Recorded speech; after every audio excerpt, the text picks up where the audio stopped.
문 대통령이 이제 미국에 갔다가 이제 돌아오고 계시는 중이죠. 저는 한미 정상회 회담보다 더 인상적이었던 게요. 뭐 이렇게 표현하면 정말 옛날 분들은 되게 구닥다리라고 느끼시는지 모르겠는데 한미 동맹이라는 게 생각보다 간단치 않은 거구나. 그러니까 우리는 반미 세대에 가깝거든요. 반전 반핵가를 막 불렀던 세대인데 한국, 미국이 생각하는 이 동맹이라는 건 정말 대단한 거로구나라고 느낀 게 다 좋다고 생각하지는 않아요. 안 하는데 이런 거 있잖아요. 한국 전쟁에 왔던 노병 앞에서 이렇게 무릎 꿇는 장면 이런 거 있잖아요. 이런 거.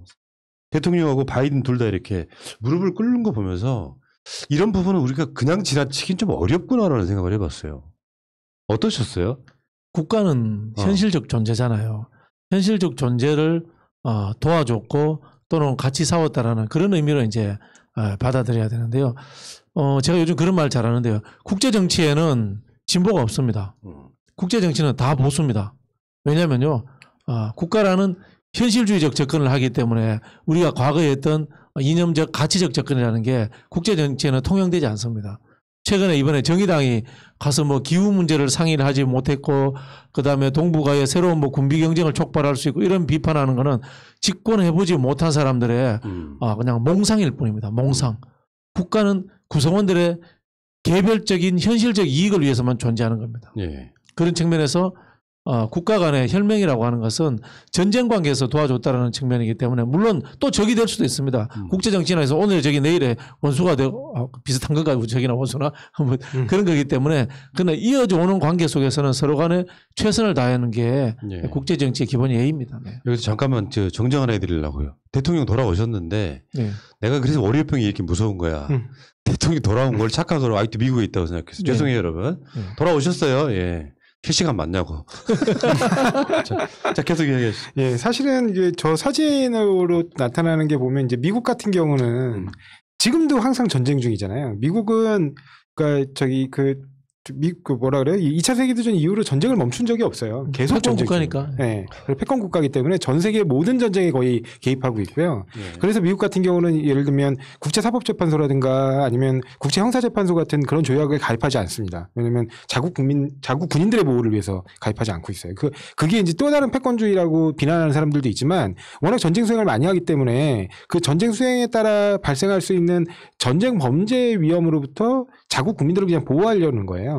그렇기 때문에 그 미국 같은 경우는 자국 국민들 특히 이 군인들을 굉장히 영예롭게 대접하거든요. 특히 그 중에서도 저렇게 어떤 전과를 세우고 그다음에 그쪽에 뭐 이렇게 전쟁에 참여해서 부상을 했거나 상위군경이거나 아니면 이제 전쟁에 사망했던 그런 사람들을 굉장히 높게 예우를 해주는데 지금 이 포켓대령인가요? 이분 같은 경우도 지금 6.25 참전에 부상을 당하고 이제 최고로 명예로 이제 그 명예 훈장을 지금 이번에 수여하는 자리에서 당연히 이제 미국 대통령도 무릎 꿇고 그 전쟁 영웅을 높여주는 거고 그것만이 이제 미국의 패권주의를 유지하는 어떤 그 구사력 유지의 필수적인 수단이라고 보기 때문에 더 높여주는 거고요.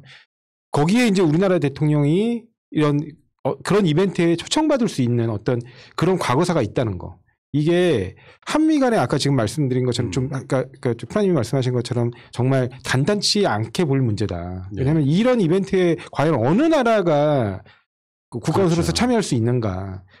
우리랑은 이런 어떻게 보면 지금 그 대한민국 정부의 기틀을 만드는 굉장히 중요한 전쟁에서 미국이 도움을 준 바 있고 또 우리가 또 미국이 20세기에 유일하게 패전했다고 얘기하고 있는 베트남 전쟁에서 우리가 또 전투병을 파병해가지고 도와준 바 있거든요. 그래서 그런 끈끈한 어떤 군사동맹의 가치가 서로 공유되는 부분이 역사적으로 공유되는 부분이 있기 때문에 그 부분을 이번에 다시 한번 이런 이벤트를 통해서 확인했다는 점에서 한미 간의 어떤 감정의 공유가 다시 한번 이렇게 불러일으키는 것 같아요. 한국에 이제 저도 한 시절 반미주의자로서 살아봤고 그렇게 했는데요. 우리 이제 반미주의 운동을 했던 사람들이 공부 좀 해야 됩니다.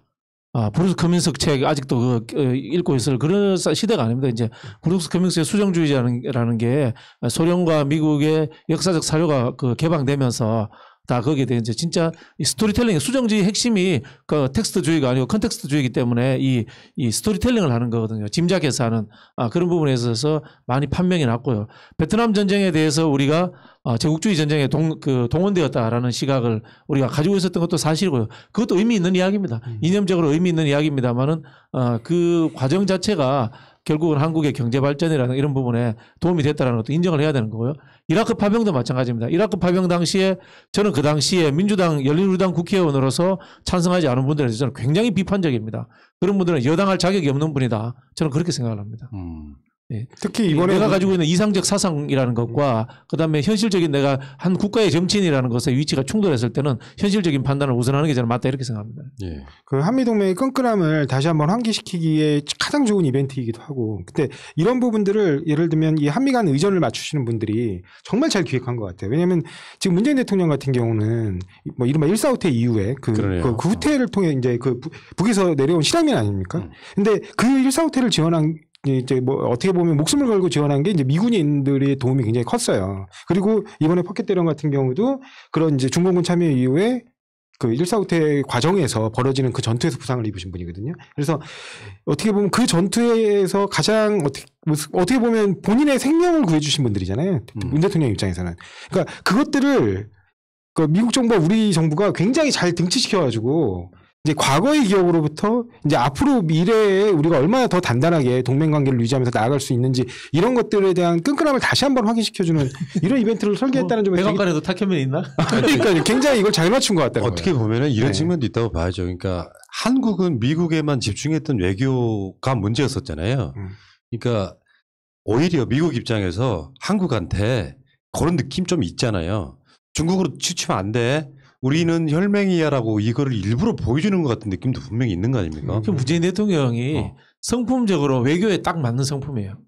일단 인내하는, 일단은 잘 참는다는 측면에서 외교가 먼저 속을 드러내면 안 되거든요. 우리 국제정치 이론하면 제일 먼저 배우는 게 죄수의 딜레마 배우잖아요. 죄수의 딜레마라는 게 죄수를 양쪽 감옥에 가져다 놓고 서로 네가 저쪽 놈이 풀었어. 그럼 너 풀어 이러면 다 먼저 풀어버린다는 이런 이야기거든요. 근데 그걸 참아야 되거든.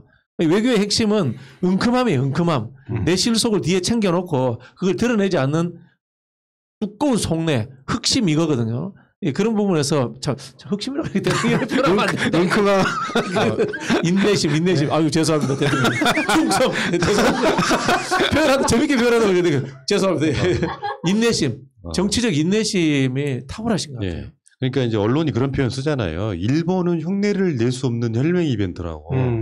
그건 맞는 것 같아요. 왜냐하면 일본은 6.25 5년 전에 미국으로부터 핵폭탄 맞은 나라이기 때문에 이런 관계를 만들 수가 없고 그 이후에 계속 미국에 종속돼 있는 상태잖아요. 그러니까 혈맹이라 이런 느낌은 오히려 지금도 중국과 싸우는데 앞제비 역할만 하고 있지 않습니까? 솔삭거리는 외교를 해서 그래요. 그러니까 한국은 그 외교를 잘하는 거잖아요. 만약 박근혜 때 같으면은 사드 배치하고 뭐 일본의 위안바비 같은 거 막 해버리고 이런 거지만 한국은 그게 그 위치상 적절한 정도로 중국 빈정상하지 않게 하면서 미국한테는 미국 나름대로 우리는 전통적인 혈맹이라는 소리 들으면서 오히려 양쪽에서 먼저 이렇게 손을 내밀게 만드는 그런 위치에 있는 거잖아요. 실제로 이제 이명박 외교는 일본하고 비슷해요. 전형적인 이제 촐싹거리는 외교죠. 미국에서 기침 한번 하면 바로 반응해줘야 돼요. 자, 소고기 개방 해주고 이런 거 해줘야 되는 거고, 박근혜 대통령은 천방지축 외교죠. 어디로 뛸지 몰라. 저는 그때 이제 조금 아는 사람은 황당무계한 게 천안문 광장에서 중국군 사열을 받아요. 이해가 안 되는 거예요. 한국 대통령이 이 사열이라는 게 뭐예요? 군사적인 부분에 대해서 이해를 같이 하겠다는 거잖아요. 네. 거기 말이 안 되는 짓을 하신 분이에요. 그런데 문재인 대통령 같은 경우에 우리가 그 남북 정상회담이라든가 북미 정상회담 그 과정들을 가면서 끝까지 버티고 참는 거예요. 보수에서 무슨 이야기를 하든 진보에서 무슨 이야기를 하든 끝까지 참으면서 이 미국을 끝까지 설득하겠다라는 그 인내심, 그리고 미국 앞에서 내면을 지금 이거잖아요. 미국 가기 전에 미국 우리 보수 언론에서 쿼드에 참여하라고 엄청나게 압박을 했지 않습니까? 그런데 대통령이 거기에 대해서 한마디 이런 방구도 안 했어요. 이런 방구도 안 했던 그 인내심이 미국 가서 최종 합의를 만들어내는 데는 큰 역할을 했다. 그렇죠. 그렇게 미국에서도 쿼드 이야기를 강제로 주입할 수 있는 상황이 할 수는 아니잖아요. 없는 그럼요. 우리나라가 먼저 가고 쿼드 가입하라고 막 그 했던 사람들 입장에서 보면 정말 이명박 부끄러운 같은 거 가기 전에 얘기인데. 벌써 이마에 쿼드서 쿼드 이러고 왔을 거예요. 알겠습니다. 어쨌건 지금 한미 동맹은 동맹이고 요거를 우리가 일부러 깰 필요는 없지만 한미 동맹에 너무 열중하다가 다른 나라 외교를 망치지도 않는 그 이걸 중용이라고 해야 되나요?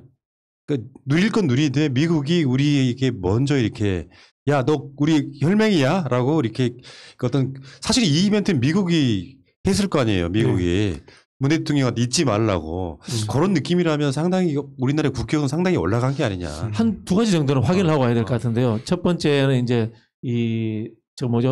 반도체 44조 투자 문제. 쉽게 말하면 이렇습니다. 삼성이 돈 안 되면 투자하겠어요. 돈 되니까 투자하는 겁니다. 미국 시장에 대한 진출, 그 다음에 이 미국과 한국, 대만, 인도까지 이어지는 이게 이제 반도체 코드예요. 그러냐는 경제봉쇄예요. 우리가 한국 정부가 했던 신남방 정책이거든. 여기에 안전판을 미국 정부라는 안전판을 받으면서 삼성이 미국에 투자를 한 거예요. 이거는 뭐냐면은 동남아 인도까지 이 반도체 진출하는데 엄청난 이 백그라운드가 생겼다는 거예요. 삼성 입장에서. 그렇기 때문에 당연히 오히려 좋은 거예요.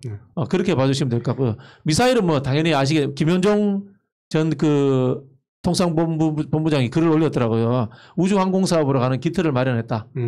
그냥 이게 뭐 북한의 미사일 쏘고 중국의 미사일 만든 이런 수준의 이야기가 아니고 엄청난 지금 우리가 이 경제적 자율성을 획득한 측면에서 진짜 만세 불러야 됩니다. 알겠습니다. 이번에 특히 저도 주목하고 싶은 게 그 44조 투자가 결국에는 그 이야기 이따가 좀 하시면 안 될까요?